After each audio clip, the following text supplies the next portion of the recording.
একটা মেয়ের প্রথম প্রেম হওয়া ভাগ্য, দ্বিতীয় প্রেম হওয়া দুর্ভাগ্য, তৃতীয় প্রেম হওয়া পরম সৌভাগ্য।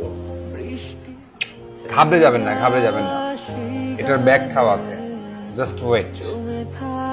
এই যেমন ধরুন, প্রথম প্রেম জিনিসটা খুবই মধুর, সবকিছুই নতুন নতুন লাগবে, সবকিছু নতুন নতুন লাগবে। স্বর্গ থেকে আসা প্রেম সুখের চাদর বিছিয়ে দিবে তাদের পৃথিবী জুড়ে। এই প্রেমে বাবুদের নাম ঠিক করা থেকে শুরু করে কোন স্কুলে পড়বে তা পর্যন্ত ঠিক হয়ে যায়, মানে ঠিক করা হয়। এবার আসুন দ্বিতীয় প্রেমে। দ্বিতীয় প্রেম একটু কনফিউজিং টাইপের হয়, কনফিউজিং টাইপের হয়। আগেরটা ভালো ছিল নাকি এটাই ভালো, এটা নিয়ে একটু দ্বিধাদ্বন্দ্ব চলতে থাকে। দেখা গেল আপনি তাকে নিয়ে রিক্সায় ঘুরছেন, সে আপনার সাথে নাই, সে প্রথম প্রেমের স্মৃতিতে হারিয়ে গেছে।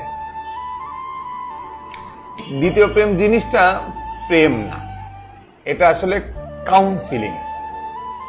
এরপরে আসেন তৃতীয় প্রেমে। তৃতীয় প্রেম জিনিসটা হচ্ছে জোশ, হ্যাপি জোশ।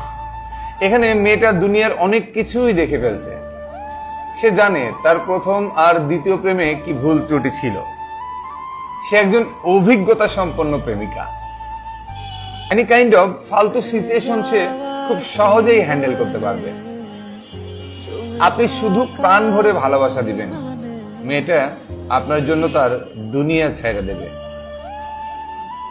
1 ও 3 নম্বরে থাকাদের অভিনন্দন জানাচ্ছি, 2 নম্বরে থাকাদের জন্য শুধুই আফসোস। আর হ্যাঁ, ছেলেদের প্রথম, দ্বিতীয়, তৃতীয় প্রেম বলতে কিছুই নেই, তাদের সব প্রেমই প্রথম প্রেম।